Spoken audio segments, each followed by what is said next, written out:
伫这个大街路顶，尤其是伫咧庄骹，定定拢会当看到大人骑机车载囡仔。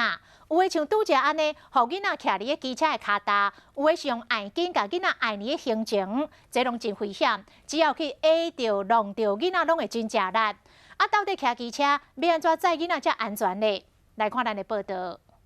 太危险了，真的是太危险了。这附近人骑车载一个囡仔，这个囡仔徛伫椅子顶，而且无戴安全帽啊。布哦，这样缠着，而且还是站着。这个囡仔虽然讲有用布甲这个大人绑做伙，也过看起来嘛是无妥当。这若雄雄刹车，有可能会飞出去。伫车路时常去看到各种载囡仔怪招，有的载两三个，两顶安全帽啊绑条咧，就是无要囡仔伫。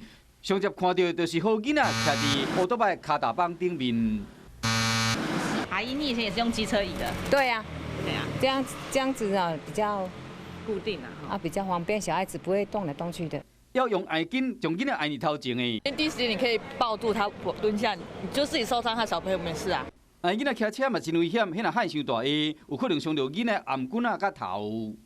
大部分父母亲还是以方便为原则，这样说不会出事嘛？父母亲都以为他自己的方式是安全的哈，可是其实我们现在看所有的案例，其实不管任何方式都是不安全。